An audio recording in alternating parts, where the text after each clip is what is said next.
What's up guys, my name is Liam and today we're going to be taking a look at the brand new Darmoshark M3 Pro Max. I have previously taken a look at the M3 and the M3 4K on my channel, so I'll be trying to do a breakdown with the differences on the new updated versions, and hopefully I'll be able to help you guys decide whether or not this could possibly be the perfect gaming mouse for you. So let's check it out.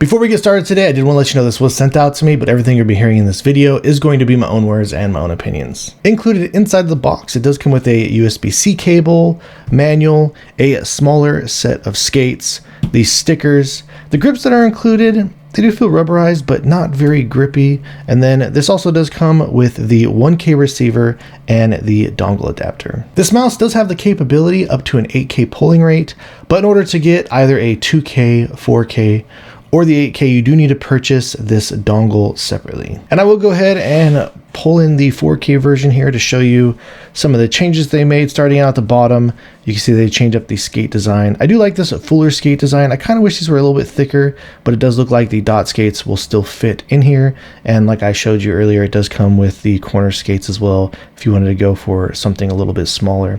Same functions as before, just the buttons have been moved around a little bit. Power button's now over here. You do have a Bluetooth mode at the top. Switch it down to enable the receiver, and the DPI button and trigger function has been moved over here on the left side as well. The skates though are a much improved version over the previous one. As you can see, this had this harsher style dyed white color skates. These ones appear to be 100% virgin PTFE, and they felt much smoother, and it's been a much more enjoyable experience. Two other noticeable improvements that they have made over this previous copy is, I'm not sure what they did differently, but the shell does feel a bit more reinforced and solid.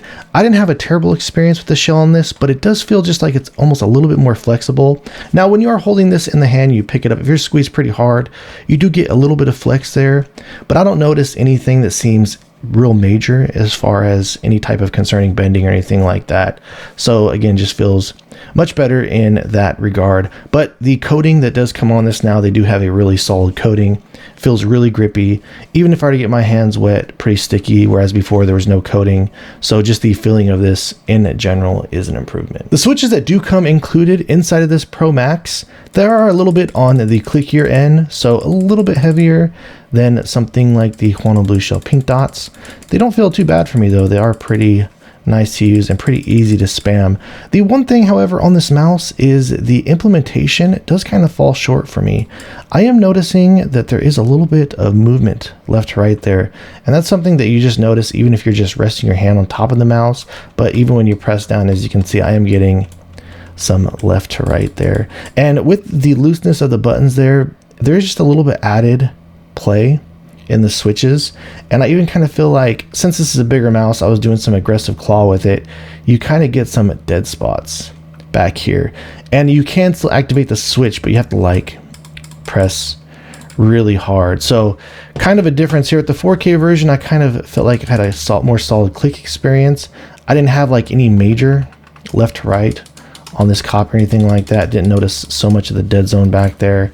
So hopefully that's something that they will be able to button up if Darmoshark, you are watching this video. But aside from that, just a little bit let down there on the clicks for mouse 1 and 2. The scroll does kind of feel similar to the previous versions, and this scroll, the steps on it just feel really light, and even the click on it feels really light as well. And then finally, when it comes to the side buttons, the front side button, it feels pretty good. You don't get a whole lot of pre-travel and post-travel, but I'm kind of having some issues with the rear side button. I'm not sure if this is really going to come through very well in the camera, but one thing that I kind of noticed is on my 4K version, I feel like the rear side button kind of sticks out a little bit more, and it just kind of just overall in general has a little bit less play. This one seems like it's almost kind of sunken into the shell a bit there, and I am getting a bit more of play. And if you're someone that gets pretty rough with your side buttons, you get just all around a little bit of movement on there, and you can even push it all the way in to the shell there. So I do feel like there needs to be a little bit of work on the implementation for clicks 1 and 2 and the rear side button here. But let's go ahead and drop the build and click quality sound check.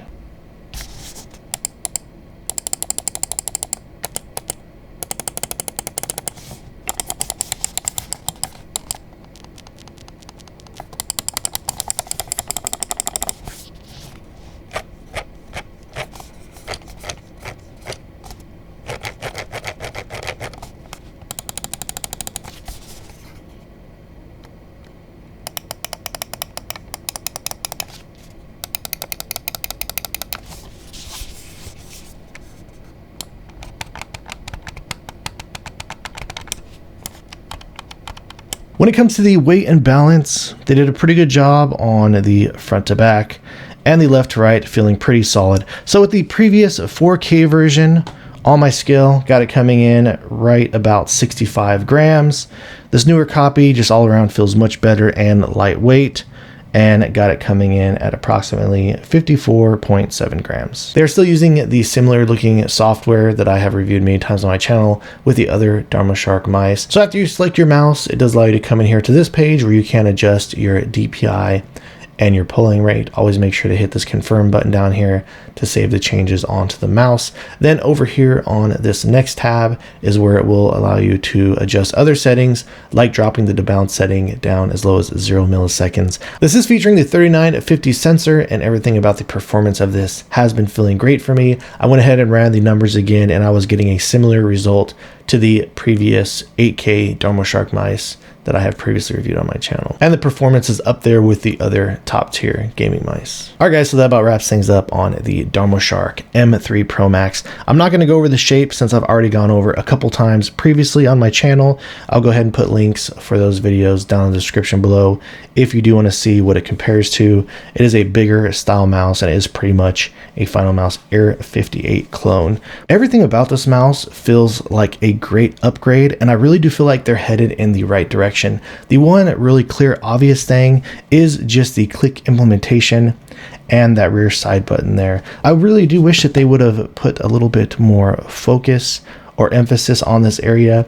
Had they made the clicks and the side button feel even better than my pretty much near perfect copy of the 4K that I had, then I could say all around that I would really be highly praising this mouse. So hopefully that is something they can work on in the future. But aside from that, the weight of this, the feeling of it, the coating, the performance, the skates that come on it really do feel great. So if you guys have any questions or feel like I left anything out, please let me know down in the comments below. If you've enjoyed watching this video and are interested in seeing more videos like this in the future, please drop this video a like and subscribe to my channel. And thank you so much for watching. I look forward to seeing you in the next one.